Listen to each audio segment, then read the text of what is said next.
on this truly God has purchased from the believers their lives or their persons and their property, that paradise might be theirs. And if you remember, last week I had said that we learn how to sell, if we can say, our lives and property back to God.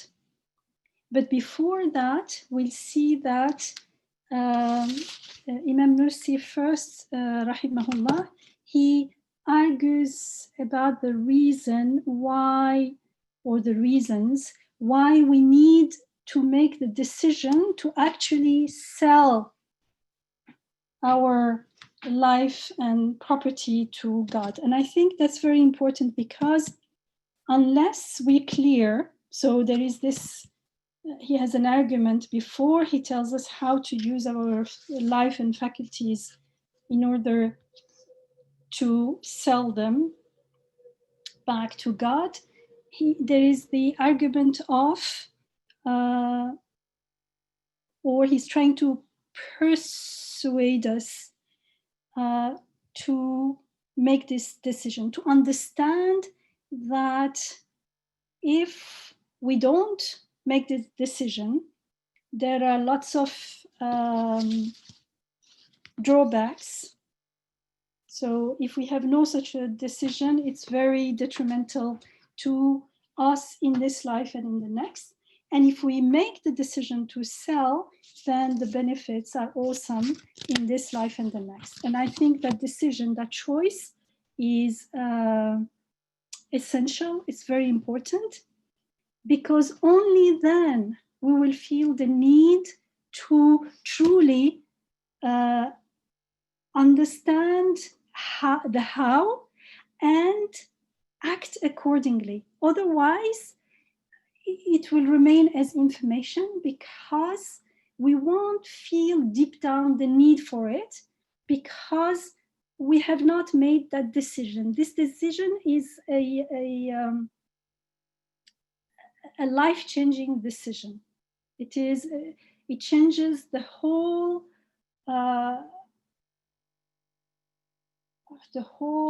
not only the momentum, the meaning of our life, what we are, the purpose of our life. That's maybe better. The istiqama, the destination, what we live for, will be clearer. And when we make that decision, and everything starts getting clearer and clearer, because this is a decision that's going to be cultivated, but there needs to be that niyyah, that intention to make that choice at the beginning. And that choice is going to be reinforced day in, day out, inshallah. And then he tells us how. So just that we know, inshallah. Is there anyone who would volunteer to read, inshallah? Bismillah. Dr. Yamina, we also had a quick question in the chat box. I didn't know if Maha, did you want to unmute yourself, or should I go ahead and just read it? Yes, I just wanted you to go quickly over the selling ourselves to God, that part. I mean, there are, of course, different, how do you say, levels of understanding depending on where we stand in our journey towards fulfilling our life purpose and fulfilling our ibadah and worshiping God. So in the beginning, it seems like life is ours, and we have some property, can be some talents or something, or it could be outer property out there. At some level, we may realize that they are given to us, But in the beginning of the journey, it seems like even though it's given to me, I am the one who put in the effort and cultivated that ability, that potential, worked and bought this property or whatever. So there is, we start the journey with a sense of ownership. And so this, in this area, as it is generally in the Quran, it's very gentle and it's helping us along the way. It is teaching with compassion. It is healing. So it doesn't tell us from the beginning, just a second, where did you get this from? It's not from you. It doesn't tell us, it says, wherever you are in your journey, whatever you think is yours, whether it's outer or inner or whatever, give it, sell it back to God. And this selling is not just selling it. Why should I sell it? Since God created us, he knows that, you know, we want to negotiate. There is that part of us, the ego, that want to hold on that ownership. And so he says, when you sell it to God, you get in return paradise. So this is an eternal. Remember, we were studying in the third flash, it was about the eternal one, al-baqi, this baqa, this everlastingness of whatever we long for is something that we associate with paradise. Paradise would not be, we would not call it paradise if it didn't have that dimension to it.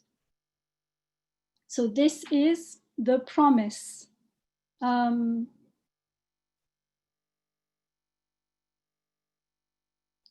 In the journey, we are going to realize that what the selling is really about. But in the beginning, so that's why I said there are different interpretations. In the beginning, it seems like give from your property, but for the sake of God. And we talked a little bit about for the sake of God being a very obscure, vague expression. And we want to actually, through this word, inshallah, at least some unveil the meaning of what it means to sell or to give in the name of God, for the sake of God, and eventually to realize that everything is given to us. That realization, that acceptance of the reality is the ultimate giving everything.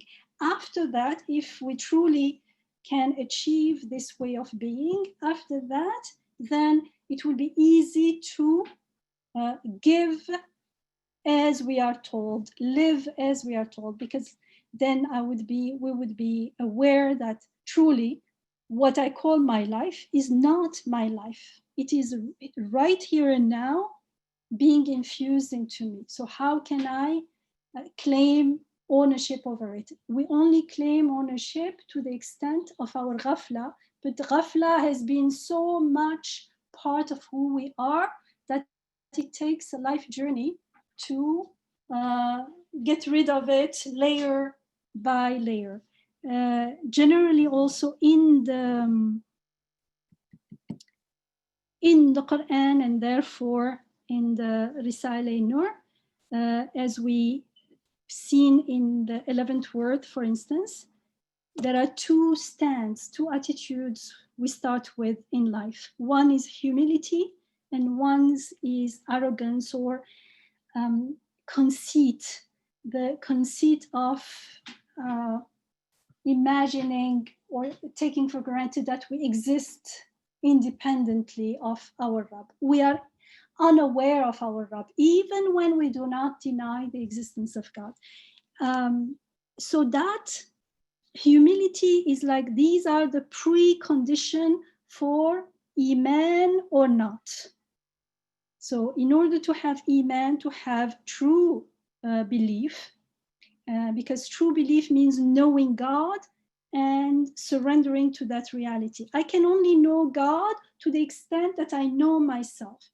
To the extent that I know that I am powerless, I can recognize and know that God is powerful, for instance. To the extent that I recognize that I am essentially ignorant and anything I know is being imparted into me, to that extent I can acknowledge the source of knowing, the source of knowledge, the knowing, Al-Alim, who knows everything, and my knowledge is only like a unit of measurement. Remember the 11th word, a unit of measurement to know that he is the all-knowing.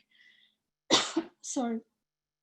So with that humility, it becomes the precondition to cultivate Iman. And if there is no humility in the beginning, it's difficult to have true Iman. Then we think that not denying God, we equate it with belief in God, which the Quran repeatedly refutes.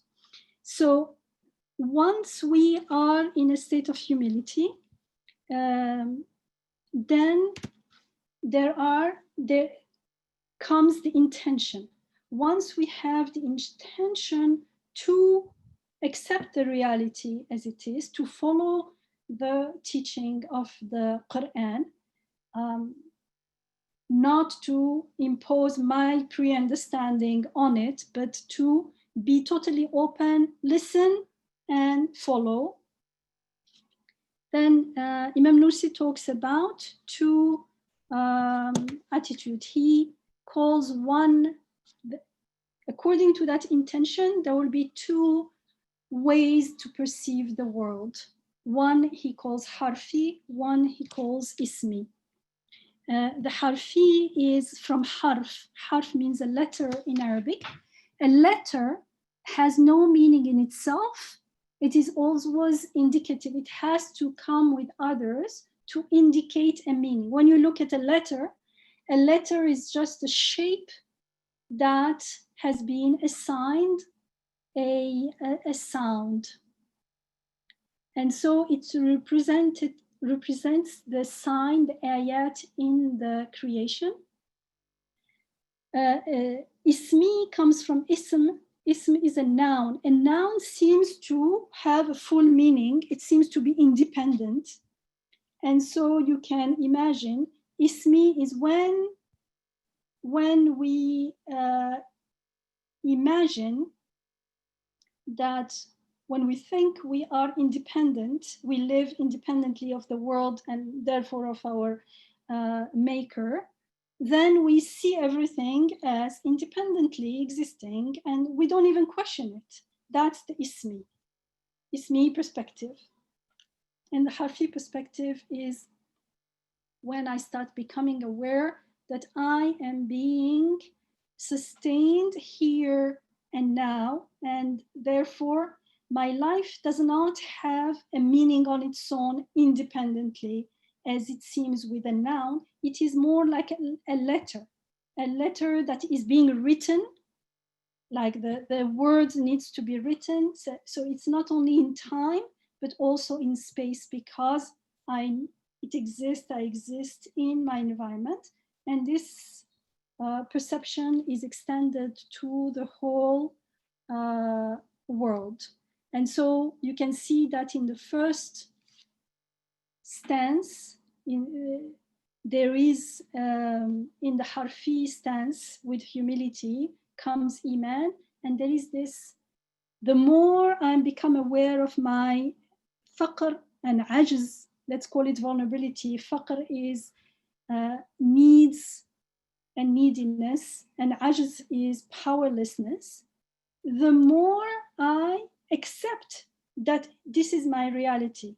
When we are in the state of self-conceit, even though we know it's our reality, we don't want to make peace with it, and so we run away from it. We avoid that reality. Now in the harfi, we stand, we don't avoid this reality. Just on the contrary, we want to refresh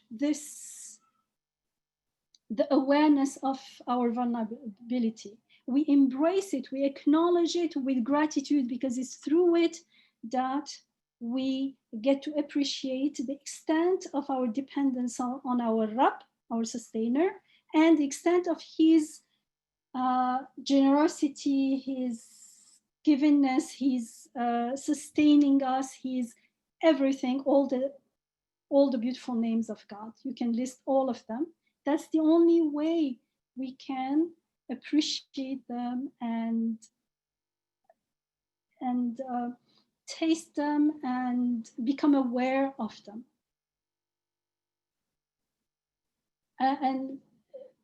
And this is in contrast to arrogance or self-conceitedness or whatever, the opposite of humility, where even when there is knowledge of the Quran, it does not translate into ibadah, into a state of ubudiyah, of being worshipful and obeying the divine law in the fitrah and in the Quran, because there is a tendency to either deny our vulnerability or try to run away from it and ignore it and avoid it, as if the reality was different, because in that stand, we want to assume that we are somehow self-sufficient, which is totally not the case.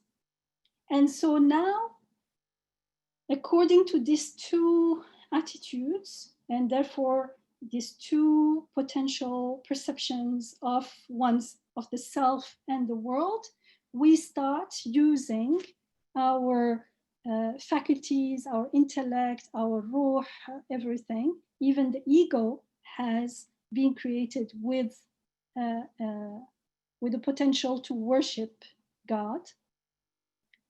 Either they fulfill their potential of worship or they do something else. The most important thing is in this, there is no neutral stand. When we are not in a state of worship, in a state of remembering God, we are drifting away from the reality, from our purpose in life. And that's why we'll see here in the sixth word, he is going to talk about the benefits and the damage or the drawbacks of the benefits of making the decision to sell our property to God. And if we don't, there are drawbacks. I don't know which one comes first. Sorry, I have not read it recently. So the most important thing is there is no neutral stand, because often we think we're not doing anything bad. Yeah, but we are wasting our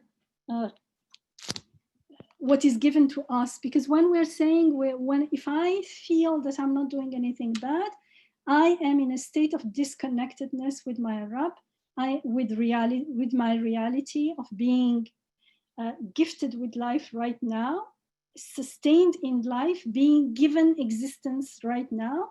And so it feels like I exist somehow. I don't question it, but it feels, not that I thought about it or I am claiming it or something, but the feeling is I exist right now, I do whatever I want, I'm not doing something bad, I'm okay. Yeah, true, better than doing something bad. But this potential was not given to you to waste. That's why we are supposed to be in a state of istighfar, because lots of the time we are wasting our potential. But at least when we make istighfar, at least we are acknowledging that there is a shortcoming. But when we are not making istighfar, it means we are not even remembering what's going on. It means we are in the disconnected ismi, whatever we call it, perspective, let's say. Is that enough, inshallah? Shall we start reading? I did see a hand go up, so I just wanted to give an opportunity if that person would like to unmute themselves. I don't know if the question might have passed. Yeah, assalamu alaikum. This is Sausan. How are you all doing? Alhamdulillah. How are you, Yamina, honey, Maha? So just a quick comment. In fact, I don't really want to take the time of everyone, but I loved Maha's question. And thank you so much, Yamina, honey, for all the details.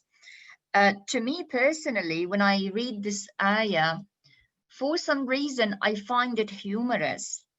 It's really, really, really kind of, to me, I imagine our God, I mean, humoring us, such a polite etiquette way of trying to invite us into a business transaction.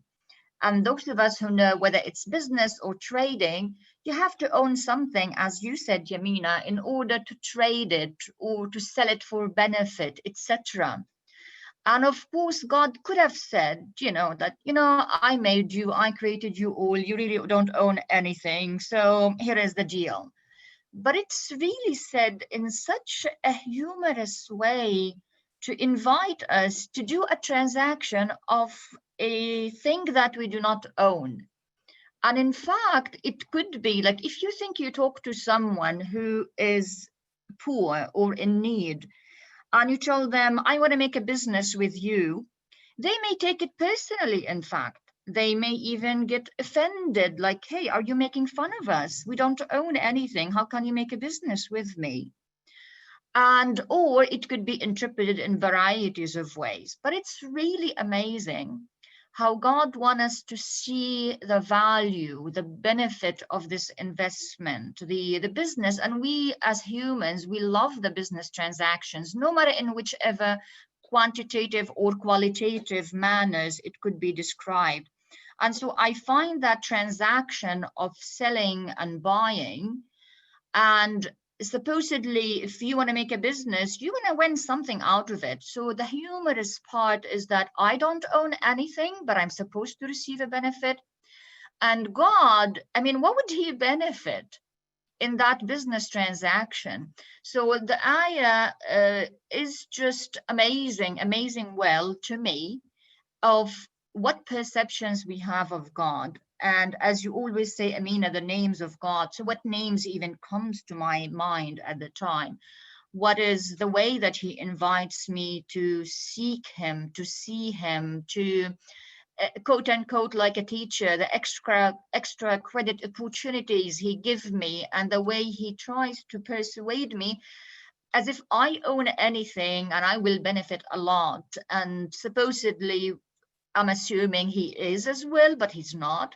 So it's such a humorous, etiquette, humble, nice way of telling me that I am worthy. And I really love it in that. So I'm just going to stop it here. Thank you, Susan. Thank you for sharing.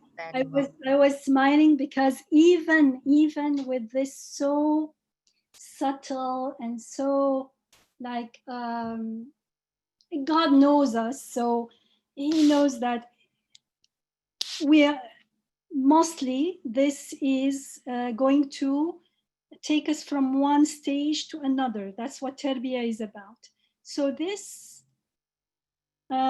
speech is taking wherever we are, there is always something that we are assuming is ours, and that we will say, oh, let me sell it back to God.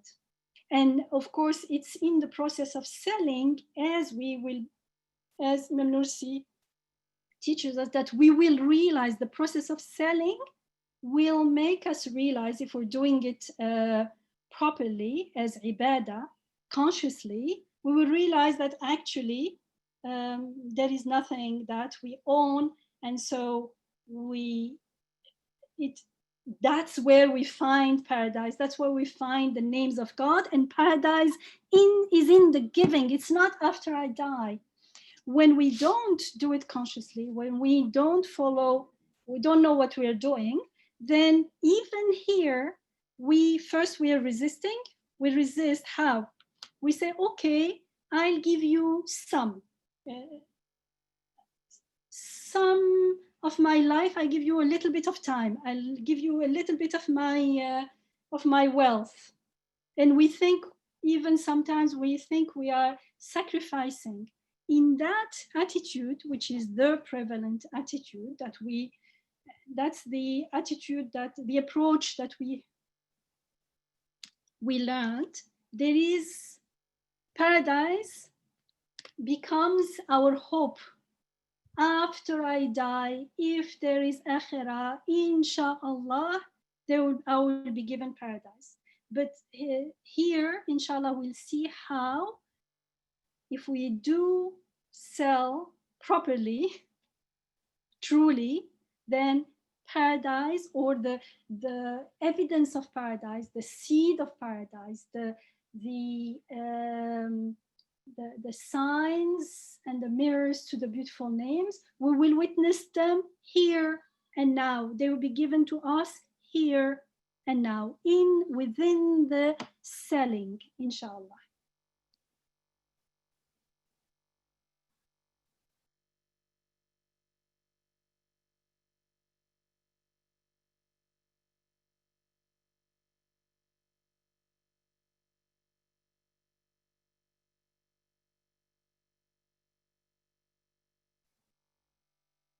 So if there is no question or comment, Inshallah, can someone read? Zahara?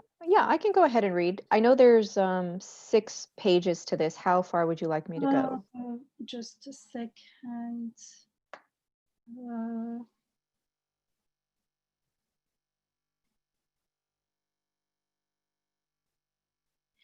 Until it starts, "O soul," because there is a comparison, and then he takes it and says, "This is the reality." So at the end of the oh, right here. Oh, so, okay. Yeah. So okay, so I'll stop before there. 38, like the second page. Okay. All right. Bismillah. The 6th word. In the name of God, the merciful, the compassionate. Verily, God has purchased from the believers their persons and their property, that paradise might be theirs. If you wish to understand how profitable a trade it is, and how honorable a rank to sell one's person and property to God, to be his slave and his soldier, then listen to the following comparison. Once a king entrusted each of 2 of his subjects with an estate, including all necessary workshops, machinery, horses, weapons, and so forth. But since it was a tempestuous and war-ridden age, nothing enjoyed stability. It was destined either to disappear or to change. The king, in his infinite mercy, sent a most noble lieutenant to the 2 men, and by means of a compassionate decree conveyed the following to them. Sell me the property you now hold in trust, so that I may keep it for you. Let it not be destroyed for no purpose. After the wars are over, I will return it to you in a better condition than before. I will regard the trust as your property and pay you a high price for it. As for the machinery and the tools in the workshops, they will be used in my name and at my workbench. But the price and the fee for their use shall be increased 1,000-fold. You will receive all the profit that accrues. You are indigent and resourceless and unable to provide the cost of these great tasks. So let me assume the provision of all expenses and equipments and give you all the income and the profit. You shall keep it until the end of demobilization. So see the 5 ways in which you shall profit. Now, if you do not sell me the property, you can see that no one is able to preserve what he possesses, and you too will lose what you now hold. It will go for nothing, and you will lose the high price I offer. The delicate and precious tools and scales, the precious metals waiting to be used, will also lose all value. You will have the trouble and concern of administering and preserving, but at the same time be punished for betraying your trust. So see the 5 ways in which you may lose. Moreover, if you sell the property to me, you become my soldier and act in my name. Instead of a common prisoner or irregular soldier, you will be the free lieutenant of an exalted monarch. After they had listened to this gracious decree, the more intelligent of the two men said, "By all means, I am proud and happy to sell. I offer thanks 1,000-fold." But the other was arrogant, selfish, and dissipated. His soul had become as proud as the Pharaoh. As if he was to stay eternally on that estate, he ignored the earthquakes and the tumults of this world. He said, "No, who is the king? I won't sell my property nor spoil my enjoyment." After a short time, the first man reached so high a rank that everyone envied his state. He received the favor of the king and lived happily in the king's own palace. The other, by contrast, fell into such a state that everyone pitied him, but also said he deserved it. For as a result of his error, his happiness and property departed, and he suffered punishment and torment.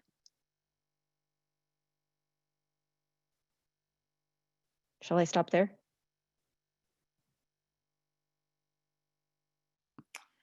Assalamu alaikum. As you're reading, Zahara, what came to my mind is the father figure. Like my father, he would do the same, like, you know, when we were young and we were like learning how to save money. So like we would spend whatever they give for Eid and things like that. And he would say, like, you know, okay, let me save it for you. And when you give me like 5 piastres, he already gave us those 5 piastres or the £5, I will double it. And if you leave it with me for a week, I will double the whole sum again. And if you leave it for a month, I will multiply it by 10. So he was like, you know, of course, it sounded like, you know, from a business transaction, very, you know, very profitable. And that's what he wanted to teach us. But that was like, you know, but it was my 5 piastres and I wanted to waste it the way I wanted to waste it. So, but my father never gave up on us. So like, and as we grew up, then, you know, the multiplication of the numbers increased. So, and we had no doubt that the transaction was all in our benefit, but yet it wasn't an easy thing for us to do.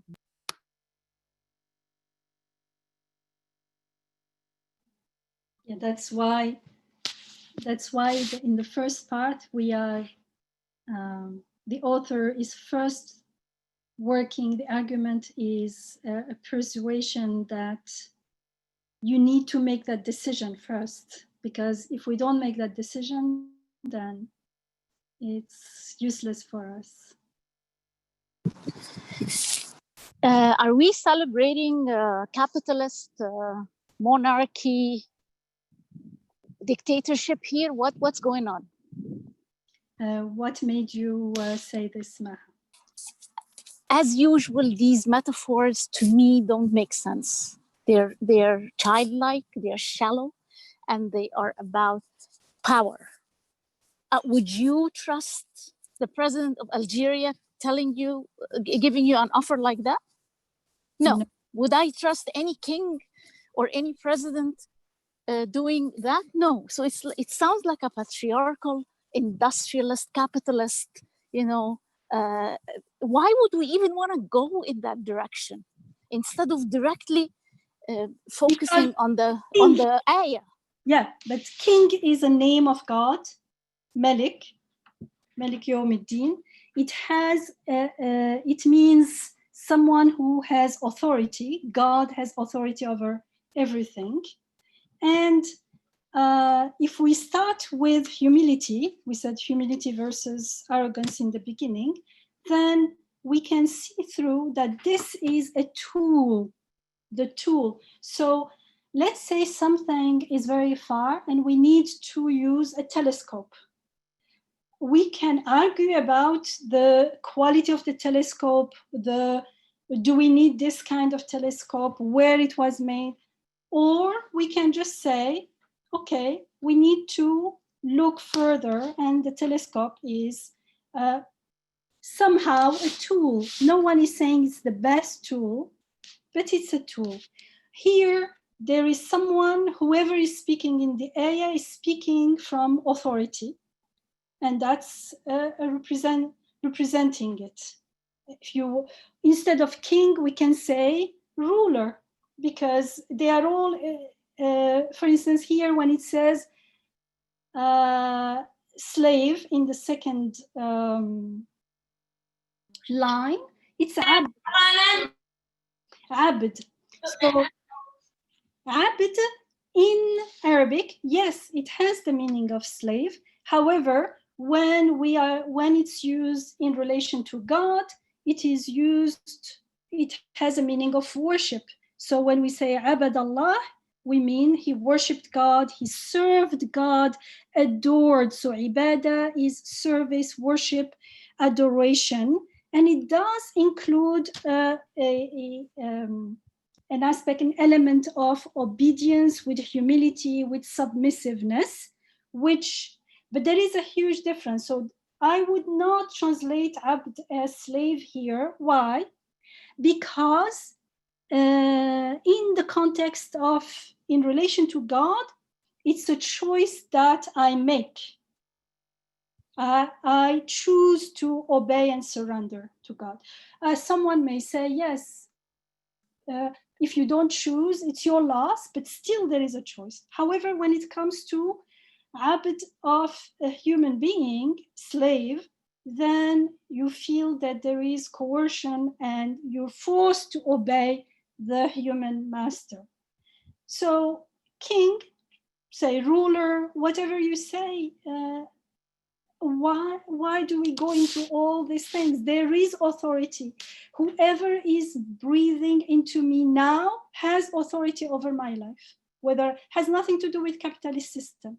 And definitely not capitalist system, because capitalist system gives you, takes 10, doesn't want to give you even a 100th. Even that 100th, yeah, the capitalist system is all about how I exploit to the maximum. Here is a trade where it says an infinite mercy by means of a compassionate decree, and it's already a gift. No capitalist gives me what was it, a farm or property as a gift, and then when we are in there is war and vicissitudes and going on things, then he says, okay, give them to me now. I will feed you and take care of all the properties. When there is peace again, I will give them to you all in perfect order. Where is capitalism here? Capitalists will say,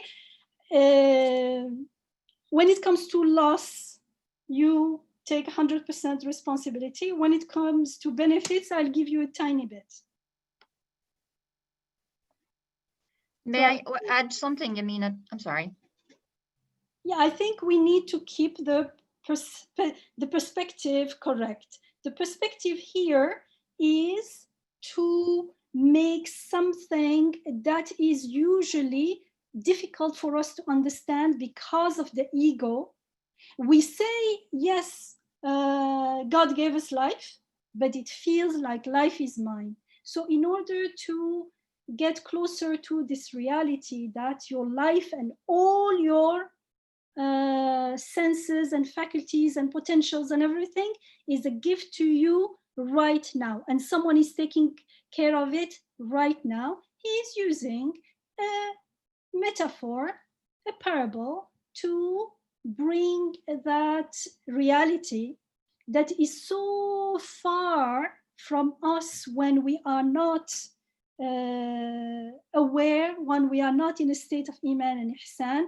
When we are in a state of Rafla, it feels like, yes, God gave it to me, but my life does not reflect that at all. So, and Alhamdulillah, may Allah be pleased with him. This is how this guy, as he says, this poor guy himself, if you find that, this is what he says, if you find that it made this truth closer to you, pray for me. If you find that you didn't like it for some reason, or you find a mistake, then pray for me, make istighfar for me as well. In any case, I don't see that I personally benefited a lot from these parables. And it does bring a reality into perspective. How it brings it, if you find a better parable, just share it. But I see nothing to do with capitalism or anything in here, inshallah. Can I add something, Yamina, honey? Yes, please go ahead. Yes, I also wanted to add my own thought that we may all have different feelings at certain texts and pieces when it comes to Nursi, but again, I like to concur with what you said, that he wrote it at a certain time and context, and therefore sometimes certain parables may reflect what's of the time. So to me personally, I don't like to read of wars and kings and these kinds of things and politics. And I do know that he uses a lot of it. But as you said, sometimes we'll have just to fit a parable for a parable and see the message within. On the side note, I love how you interpreted the idea of king, because if we go back to the ayah used the concept of Allah, Inna Allah ashtara min al-mu'minina. So Allah is not equated with, for instance, Rabb. And that's why, yes, maybe our parents may be helping us do the trade and business, etc., transactions, but God never used the word Rabb in that particular context, because really what's needed here, I think, is not just the compassionate of the creator and not just his humbleness of how he invites us into that transaction, but his power and authority to allow it or not, to see how we choose to go into it while we know he has the ultimate authority. And maybe that's why I'm assuming he referred to a king, for instance, because that's where we assume authority and power and, you know, not just compassion. So here I feel as a believers, the choice is to walk towards an authority with full satisfaction that there will be a mercy behind that face of power and control. And that goes, in fact, opposite of any financial system I could think of in the modern life, if we want to just give the parable of finances, because capitalism first does not put us all in one category. We are divided in classes. When it goes to capitalism, there is always the competition of the fittest, and there is always a certain definition, ideological one, of what's gain and loss. And here, God made it clear, one transaction done between believers, not humanities, by the way. He didn't even say an-nas. He said the believers. So that's where I don't see us in any kind of modern or old economic system, but such a new way of transaction between a God, Allah, authority, power, and believers. So a choice to be a believer and then a choice to make a transaction while you know the quality of the other entity. And so it's fascinating just looking into how this person tried to fit in the parable within that ayah. Again, not that I like politics or fights or weapons and machinery words, but that's me personally. Thank you. I think that, yeah, the most important, we'll come back to it, but here it's speaking to the believer, because the believer is someone who made peace with the power and authority with the divine power and authority. Because the ego is, when the ego is still resisting, does not want to surrender, acknowledge and surrender and accept and obey that authority, we are not yet in the category of the believer, or at least, let's say, for us, it's not going to be black and white, although each instant is black and white, but our life is gray. There are blacks and there are whites, but we want to have more awareness to make that decision. That's why I said that the decision is important, because when we make that conscious decision that, yes, I bow and prostrate before God, I accept his authority, I obey his decree. Why? Because I don't know what's good for me. Whatever I think I know is either, if it's correct, it's from him. If it's not correct, it's my own delusion. So if I accept my reality, if I am a believer in God, it means I know God with his beautiful names. It means I know me as the abd that is totally dependent on his Rabb, on God, on God's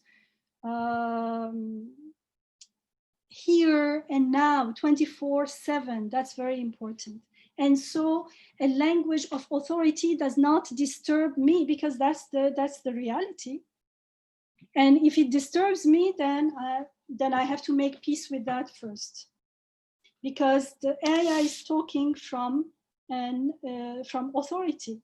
God is saying, like, truly, God has purchased. What does it mean? It means that's the deal. If you are a believer, it means you are selling. You have sold, you are selling. If you are not consciously selling back to God, it means you are not a conscious believer. Shall we carry on? And this point is a key point, Yamina. Like, you know, that like, you know, for someone, and I think this is where Maha is stuck. Like, do we accept God as the authority? Do we accept him as the king? Do we accept that he has power, that he's speaking to us with that power? Do we accept that power? And do we find ourselves to be like mu'mineen? Then we are like those very, like, you know, what you said, like, we accept that we have no power whatsoever. And yet we are... Like no humiliation, because it's not like with another human being. But this is exactly my point, actually, that accepting God's power must deny accepting other power, including kings and rulers and CEOs. Yeah, but the ruler here in the emphasis is on the mercy and the bestowedness, and if you have any ruler in the world that he's not oppressing anyone in the parable, he's giving everything. Things are not going well. It doesn't have to be war. It could be earthquake, something. He's saying, okay, during the earthquake, I take responsibility, because if you take responsibility, there will be nothing left for you. There will be loss. So I am taking care of the loss. So I don't see what is, even in the parable, the authority to a human being is not emphasized. He will come back in the next page, and then Zahara stopped at punishment and torment, and then said, "O soul full of caprices, look at the face of the truth through the telescope of this parable." And then it's going to talk about, if you want, we can start from there. If the human ruler here is only to tell us that actually there is no one, no ruler, nor your father, nor anyone who is going to give you property, and when there is problems, They will say, okay, we'll take off the care of the property, then we will give it to you when everything is fine and all repaired and everything. Of course, it's clear that it's not a true life situation, because the relationship with God is not a relationship that we can have with another human beings. It's always one way. Even when we think we are worshiping God and serving God, what are we doing for God? Everything is given to us. When I pray and prostrate, it's for me. It's not that I am adding something to God.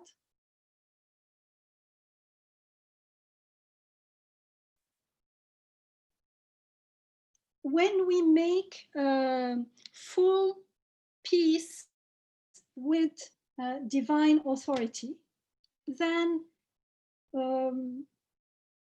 we won't be sensitive in the sense of annoyed if there is a parable about a human authority. Annoyed is not, I don't accept anyone, because no one has authority over anyone else in that sense. I mean, could be depending on, I don't know, you are in a place and there are rules and you follow the rules. So the person who put the rules has authority, but it's always a limited authority. So I don't see where the big issue is here. Here it's a situation of generosity and kindness and compassion that forget about rulers, not even doting parents will do towards their children. So it's clearly just a parable, just to make us understand what's going on, that we are only benefiting from divine generosity, because it feels like we are doing something. We are not doing something for God. We're doing it for ourselves.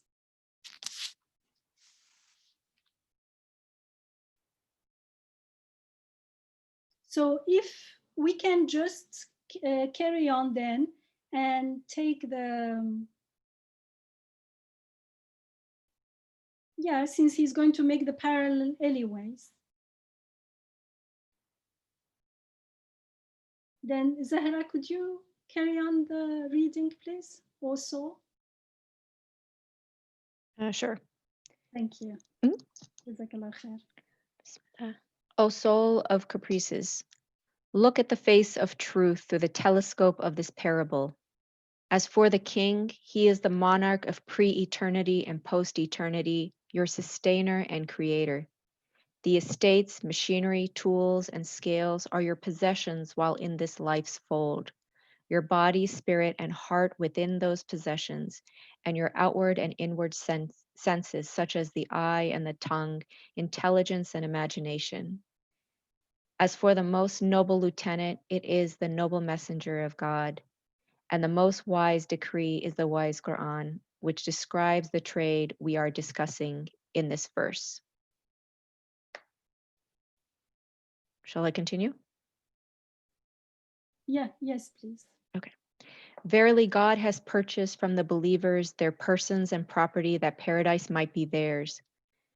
The surging field of battle is the tempestuous surface of the world, which ceaselessly changes, dissolves, and reforms, and causes every man to think, since everything will leave our hands, will perish and be lost, is there no way in which we can transform it into something eternal and preserve it? This is, remember, the question that was also asked in the third world. Usually, most people are not going to ask this, articulate this question like this, but we do ask it with lisan al-hal, with our state of being. And if we don't, it means we are in a state of mindlessness, of Rafla. And it's not because we are not interested in finding a way to transform things from perishing to eternal, to protect them, to preserve them, find a way, a path to the eternal. But it's because we are so anxious about not finding such a path that we avoid it. And of course, part of that anxiety is that, or that blindness that we don't see that there is actually a path. It's our self-conceitedness. We are not in a state of humility. We're not humble enough to admit our reality, admit our defeat, that when we are left to our own, we cannot find a way. And so, like Ibrahim alayhi salam, ask, please show me the way. If you don't show me the way, I will be lost. That's what many of the prophets said. That's a mark of humility. And that's the beginning of the journey to surrender onto God. Let's carry on, inshallah.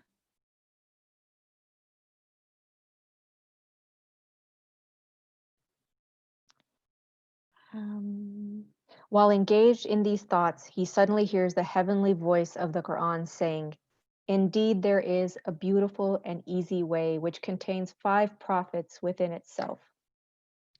What is that way? To sell the trust received back to its true owner. Such a sale yields profit 5-fold. The first prophet. Transient property becomes everlasting. For this waning life, when given to the eternal and self-subsistent Lord of glory and spent for his sake, will be transmuted into eternity. It will yield eternal fruits. The moments of one's life will apparently vanish and rot like kernels and seeds, but then the flowers of blessedness and auspiciousness will open and bloom in the realm of eternity, and each will also present a luminous and reassuring aspect in the intermediate realm. Shall we stop here? The names used, the names of God is Al-Baqi, and then the eternal and self-subsistent is Al-Baqi, Al-Qayyum Al-Baqi.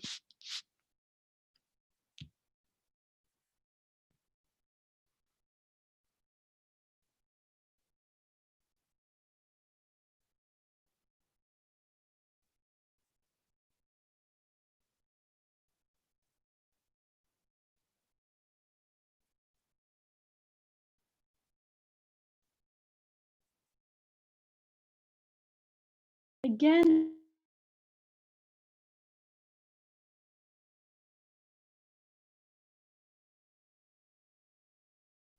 at this stage, it's still general, but the general here is that he is pointing to the eternal one, that whatever it is, if it is under my authority, is my life, my property, is mine, if I claimed its ownership and its management and whatever, then there will be no future. So in general terms, he's saying, connect back to the eternal.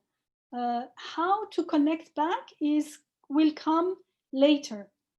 He will give different examples. How to use, for instance, the intellect, the tongue as a trust from the creator, or in the name of the ego, it means not as a trust, but as our own property. For instance, he says, which one is easier, tongue, or maybe tongue is easier than the intellect. For the tongue, he says, when it is employed, so I am paraphrasing, inshallah, we'll see what he says. When it's employed on behalf of the ego, it means in disconnection to the eternal one, to the Rabb, to the true owner, then it functions simply as he calls it, like an inspector of the food. This is good, this is not. Like you shovel stuff into your stomach and the tongue says, oh, I like this, I don't like this, this is good, this is not good. And after very brief enjoyment, there is no meaning. But if it is sold to the razaq, to the generous provider, let's say, then the sense of taste in the tongue will become like an overseer of the treasuries of rahmah, of divine compassion, of the beautiful names of God, of the rizq that is being given to us. And so it becomes the enjoying delicious food, although the enjoyment is passing and perishing or brief, the meaning we get from it that connects us back to God and to his beautiful names enables us to get a glimpse of the eternal delight of the beautiful names of God, of the generosity of God, of his mercy, of his gift, givingness, his giftingness, his generosity, his beauty, the beauty of his gifts, his power, his knowledge that we put something in our tongue and lo and behold, everything is being digested and it becomes life. And so that tongue becomes a means to know God, and it fulfills its function of the purpose of its creation, which is knowing God, loving him, worshiping him.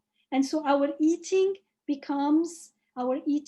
and reflecting and becomes a process of worshipping of ibadah itself, and it becomes an opportunity of ihsan, of standing in the presence of God, in the presence of his beautiful names, and of seeing through the tongue, seeing the wajh Allah, the aspect of the food that looks to the beautiful names of God, to eternity, to akhirah, and to enjoy it not only as food, but as a divine gift. And it is the precursor of Jannah. And because the ruh is now feeding onto this beautiful meaning of the beautiful names of God, and it is witnessing. So it is actually making the shahada. And he uses it for the eye also, and we can use and the intellect. I don't know about the ear, but it can be used once we know how to do it for 2 or 3, we can use it for everything else. But before we can do that truly in our life, we need to make that decision. That's why he's saying, if you make the decision, the choice to sell the trust, there are profits and benefits. And if you don't, there will be losses. And the first one is that if it is mine, there is no future. It will disappear with me. If it belongs to the eternal one, then even in the beginning, we truly don't understand what's going on, but there will be some kind of eternity.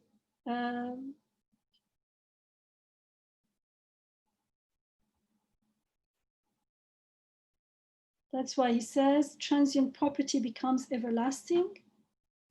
For this waning life, when given to the eternal and self-subsistent Lord of glory and spent for his sake is what will come, what I just mentioned for the tongue, for instance.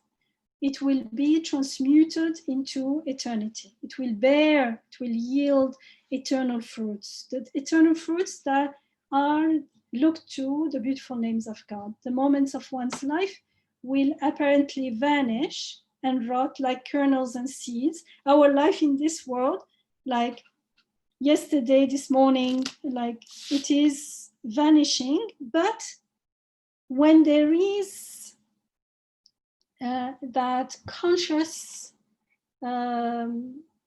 intention to give back to God, then the time spent, that life becomes like a seed. So when the seed decomposes, what happens? It yields fruits.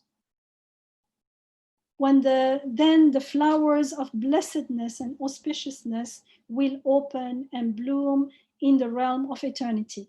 There will be some here. We will know that it's going to give because we will start seeing that it's not just vanishing. In its vanishing, there is a process of giving life. But the fruits, we will see them in the hereafter. But we'll see the shoots growing in this life. And each will present a luminous and reassuring aspect in the intermediate realm. We can carry on to the second prophet if you want, Inshaallah. Could I say something, Yamina, if you don't mind? No, sure, go ahead, please. Yes, for a few seconds, I got a flashback of the story of Adam and Eve and the eating of the fruit of the tree. Somehow, I just kept thinking how that was also some sort of an intention to be everlasting, to be immortal, to be eternal, and that is quite a desire in us humans. So it's very interesting how Adam and Eve, for instance, were offered a transaction with the shaitan when he said, just eat from this, you will be تكون ملكين أو تكون من الخالدين, you will be forever immortal. But they tried to reach immortality via a disobedience of a rule, which did not work. But what is more important, why is it disobedience? Because it is trying to find immortality through what is through what is not immortal. Exactly. There is only one way to find immortality, through the immortal one. Exactly, and that's why this here line just make us go the opposite direction, like as if God says, oh, it's all right, I know you like it, but this is the right way to do it if you want it.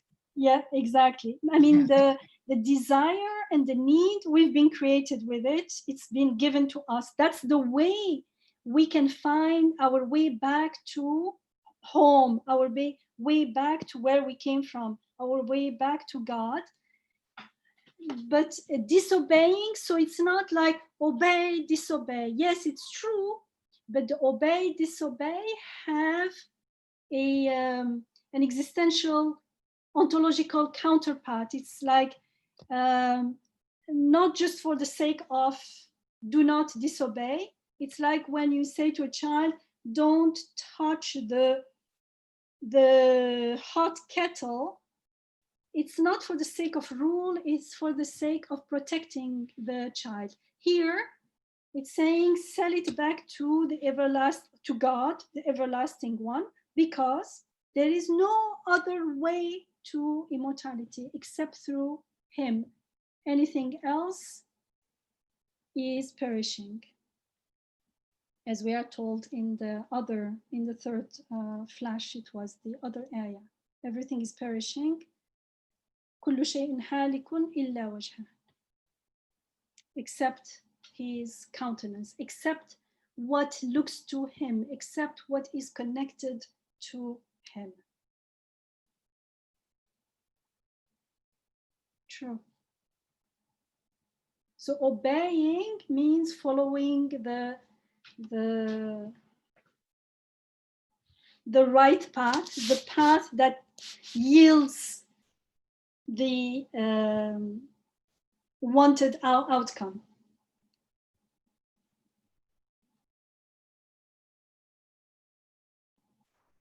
Shall we carry on, Inshaallah?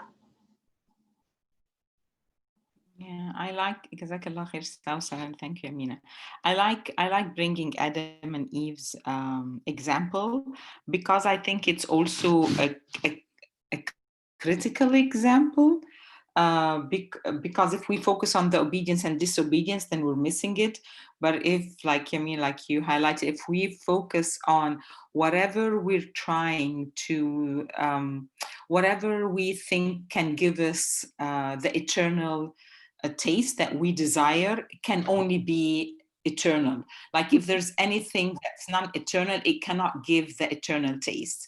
Their sin or their mistake was seeking eternity through someone, or like, you know, some being that in itself, himself, whether it's the apple or him or both of them, like, you know, that were like, you know, mortal. So that is the sin, like seeking eternity through transience. That is the biggest sin. Dhulm to ourselves, basically. Yeah. Dhulm. Yeah, it's a big dhulm. Can you imagine? All our life efforts, everything will be in vain. Subhanallah. I mean, if we stop and pause, I mean, it's really, really worth pausing and reflecting and contemplating and taking making a serious decision, because what is at stake is really, really everything or nothing. Subhanallah. And we forget, I personally, because I forget that, I sometimes don't realize how serious this choice is. And when we are not making the choice, we are making a choice by default. And the choice by default is that we are not seeking the eternal one. And so we're just acting haphazardly, living in life. And we think just because we didn't deny God, we think that's enough. But that's why are we told the purpose of your life is to worship God. It means to connect to God, because your existence, the meaning of your existence, the purpose of your existence, your future, your attainment, your achievement, everything you care for, your beloveds, everything you care for is connected to Him, to the eternal one, to God, to our Rabb. Subhanallah. If only we could, like, that's why we need dhikr. Dhikr is remembering and repetition, because that's how we learn, through repetition. I mean, learning, understanding a few times is enough, but for the heart, for it to become our belief, for it to become the paradigm of our life, how we perceive things, for us to internalize that reality in our heart, ground it and anchor it in our hearts, we need that repetition. That's why dhikr is so important, and it's so much repeated in the Quran. So the analogy that is like, you're either seeking the face of the one eternal, and seeking here is you're only seeking, either seeking or worshiping the face of one eternal, or you're seeking and worshiping all transient beings, not one transient being, but all, like, and many Rabbs, all. Seeking and worshiping all things boils down to those who take our own selves as ilah, as actually it is because of that. Yeah. Self-worship is also, and we need to understand that there is no neutral state, like we're told in, was it Surah At-Tin? لقد خلقنا الإنسان في أحسن تقويم ثم رددناه أسفل سافلين إلا الذين آمنوا وعملوا الصالحات. So we have created human being in the best conformation, and then we reduced him to the lowest of the low, except those who believe and do good deeds. to act according to their belief. So when we are not in the, either we have been created with the potential for the highest, the best of the best, but if we don't follow that path, then by default we find ourselves going down and down and down. Because even if we are making achievements, if there is no, if they are all perishing and passing and fleeting, then at the end there is nothing. Subhanallah. Isn't it curious that the emphasis is on good deeds, believing and engaging in good deeds? Wouldn't you think? I almost was hoping, I mean, I knew the ayah, but the surah, but I was almost hoping that it would say al-dhakirin, for example, those who remember Allah, or those who... Yes, in other here, because it's like a short surah, it's general. But in, you know, one, there is another ayah, for instance, I think it's in Surah Al-Ma'idah, Surah 5, where it says they believe and do good deeds, and then they become God conscious, and then more and more, there are layers of taqwa and God consciousness going on. So it depends on the ayah. I'm sure we can find many, as you said as well. But even the amal as-salih, the action is not only outer, it has to start inside. Actually, outer action is like the tip of the iceberg. It's like the fruit. In order to have the fruit, we have to cultivate the seed, the tree, and then it gives the fruit. So the action starts inside. Inside, when we start purifying ourselves from the false claim assumptions of the ego, of self-sufficiency and independence from our Rabb. So that's definitely action, and that's definitely comes with Iman and Amal, and it's Amal Salih too, when we see it in the broader context of the Quran. So Amal Salih is not only give charity to the poor in the street or your neighbor or something. That's included in it, but it's not only that, and it definitely has to start inside, because if it does not start inside, it's not Amal Salih. Someone who does not believe in anything can give more money than a believer, but just as I like helping the poor, it's a good action, but it's not Amal Salih because it's not preceded by Iman. Amal Salih in the Quran always follows Iman. Amanu wa aminu salihat. That good action is not grounded in the names of God, and so it's like a tree without a tree that is not planted in the soil.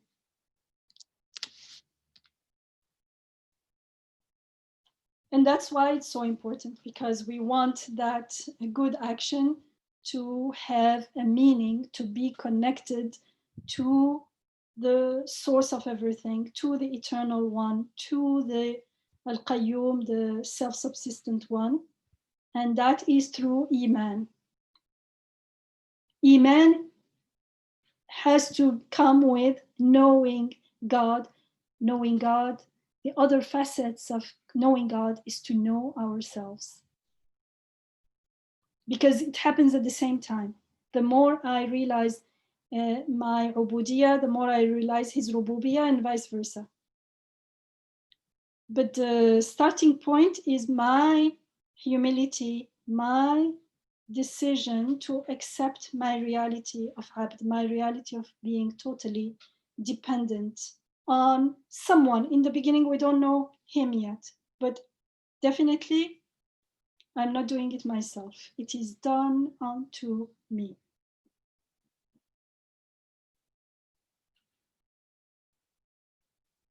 So yeah, dhakirin, self-conscious, ihsan, muhsinin, you will find, I mean, if we decided to work on themes, you will be amazed at how many different texts you find around the theme in the Quran. And it's all like from different perspective, looking to the same topic. And the word salaha, I looked it up. It's like sound, whole, like it's a holistic, like, you know, Yes. sound, whole, honest, so virtuous. So it's like I like the word sound and whole. Like it cannot be sound and whole if it doesn't have that perspective. Yes, thank you. Shall we stop here? It's almost Maghrib here. I think we have good concepts to think about. Like, do we surrender to God? And are we worshipping transience, including ourselves, and denying ourselves from eternity? So, big concepts. It's a choice that we are faced with on a daily level, constantly. It doesn't seem so because we forget about it. But if we make that intentional decision, then even if when we forget, it will be easy to come back to, because it will be our like axis around which, the pivot around which our thoughts and activity, our being revolves. So yes, we may go out of the way, but we will have something to go back to when we have that decision. When we have not made that intention, that conscious decision, then we'll be wandering around. Even if sometimes we remember, it won't last long. Does it make sense what I'm saying? So making that decision is very important, because however much we forget, it will bring us back, because it is a conscious decision. Whenever we wake up from our Rafla, oh, that was my decision, I come back to it. I just forgot. Then it becomes forgetting, not totally being unaware. It's a huge difference. So Yamina, tell us in closing how you make this decision intentionally and with a sense of self-awareness. Personally, it happened like events that made me take that decision more seriously and repeat it. And since a while, I renew that decision every day, in the morning and in the evening. It's the decision to live consciously as abd. I am abd. I follow the guidance of my Rabb. Everything else is sarab, is like, what was sarab again?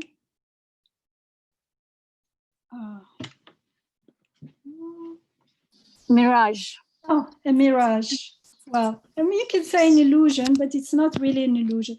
It's like a mirage, and it is without that connection, without finding Wajh Allah in everything. Actually, it is perishing. And so, as much as I remember, and the more you remember, the more it becomes part of your, it's becoming more and more part of my routine, alhamdulillah. For instance, eating, sometimes more, how do you say, my reflections are deeper, I take more time, sometimes shorter, but it's always part of the Bismillah, always now reminds me something. It's not just a word. For instance, it is, we were talking today with a friend, and she was telling me how she is focusing on the 5 daily prayers to be present. And I was sharing how a long time ago, I used to, that's why I believe that we are told in the hadith that it is al-mi'raj al-mu'min, it is the ascension journey of the believer. And so for the believer, it is the ascension journey. For when we are in Rafla, it also shows, because it reflects our daily life. So I remember times where I'm not thinking about, for instance, the kitchen at all. And lo and behold, when I'm prayer, something comes to my mind. What if the fire is on in the kitchen? Subhanallah. And so I used to get like annoyed at myself. How come this comes to, or something else? I have something to do. But I was not thinking about it. Or maybe I thought I was not thinking about it because I was not concentrating. So when I was in prayer, I started, when I was making wudu and before I start the prayer, I used to make the intention to focus on, I am abd, I am in the presence of God, I am now prostrating to God. And it didn't work. Then I realized because the prayer was mirroring how I lived my day. Later, I realized this, not that time. Later, many years later, I realized that, oh, when I'm in prayer, I am not thinking about what to do, what I'm going to do. I am more present. And so I realized it's not something that I can will just before the prayer. It is something that needs to be cultivated. If the whole day I am disconnected, suddenly a miracle doesn't happen and suddenly during the prayer you're connected. The more we strive for that connectedness, and we start seeing things start reminding us of God, of his beautiful names, the more during the prayer it is easier to find yourself in the presence of God. And I told you this many times. I used to have I still have some, but I used to have verses everywhere, even in in the walk-in closet, everything, ad'iyah and things. But those, they were not just to put an ayah here. It was an ayah that we reflected on, that really attracted my attention, that I really connected to. And so I really loved it and felt that this is a transformative message. And so I put it there. So wherever I see it, I recall all that message. And those ayat are still part, now I don't have them because now they are part of my daily recollection, if you can say. So everyone will find a way, but Allah created writing. So there is no way to say, I don't remember. Yes, since we don't remember, we can write them down. Remember this, remember that. Remember to connect. Remember you are a abd. Remember you are a abd, for me, it was not writing it, remember you are a abd. There were certain passages in the Quran that really reminded me that I was a abd. So it's like the Sayyidina Umar, radiallahu anh, he said that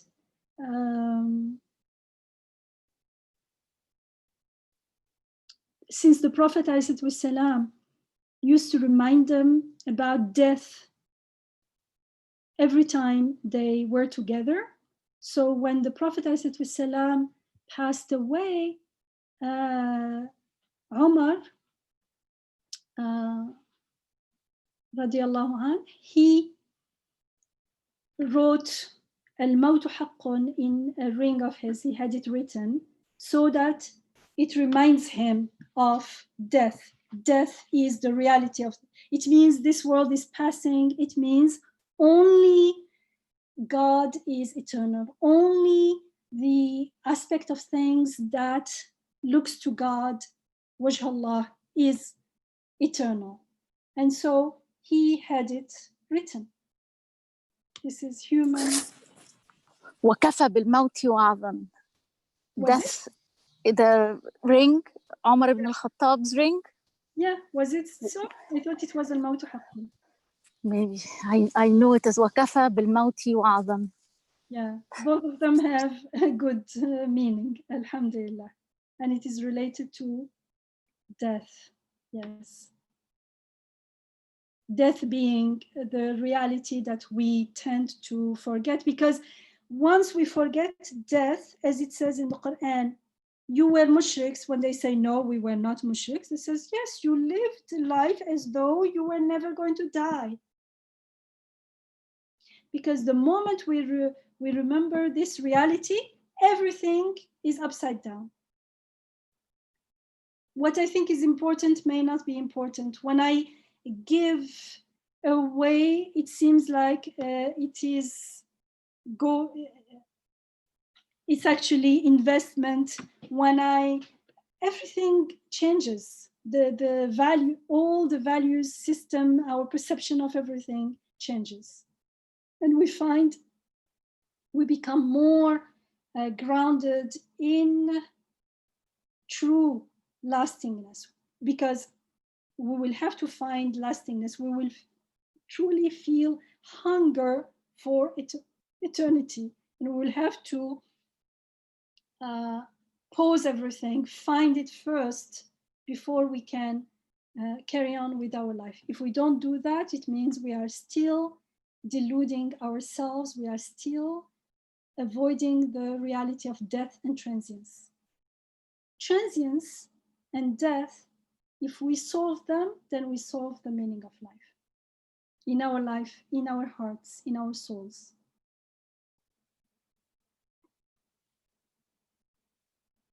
That's why kullu nafsin dha'iqatul maut is also repeated in the Quran.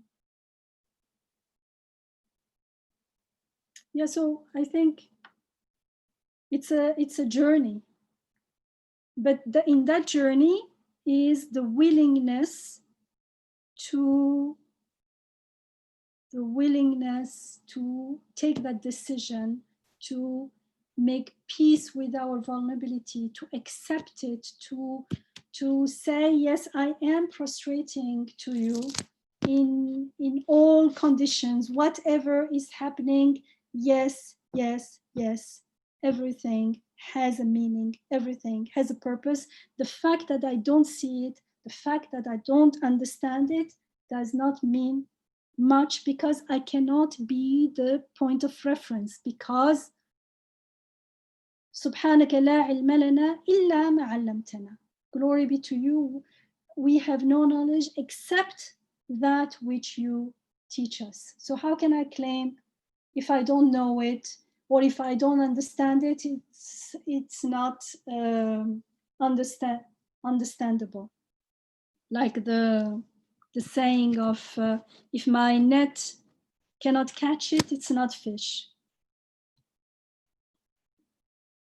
So we learn more and more humility, and more give the trust back to God. I am not the knowing. I don't know. I have no power. I accept my reality. And I make peace with it, because through that acceptance, I find the source of everything. And that's like the best of the best. It's the best achievement. It's the best goal. It is. Why? Because that's how we were created, for that purpose. Anything else, unless it is related to Him, is perishing. It will end, and when it ends, it has no true meaning, no true perfection, no true beauty, no true love, no true yeah, it's like nothing.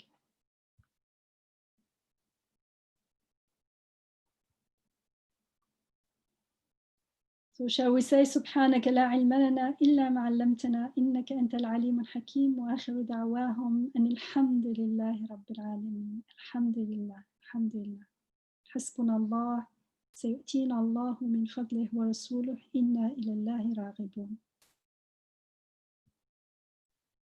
Jazakallah khair, Yamina. So are we having our dhikr meeting this Sunday? Inshallah. This Sunday, 7 p.m. Prayers, Joshan, and some reading from Joshan and Quran. Prayers and dua, inshallah. Inshallah. And the first of Dhul Hijjah is gonna be either like Tuesday or Wednesday. That's my understanding, inshallah. And Maha, are you still intending? Would you like to share for the 10th day?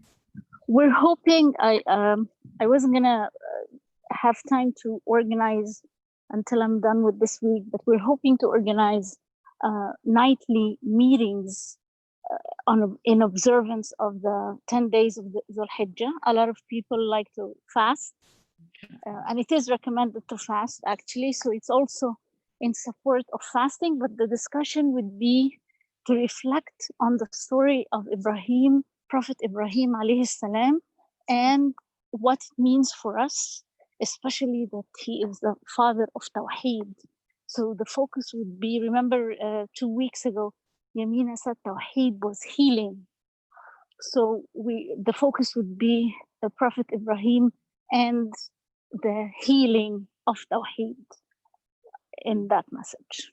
So we're hoping, inshallah, to organize something. Can you quickly mention what time is best? And Zahara, if you can either verbally mention it or write it, and maybe Zahara can make a note if you don't mind. I was thinking, since most people will be probably fasting, since we have Maghrib and maybe before Asr.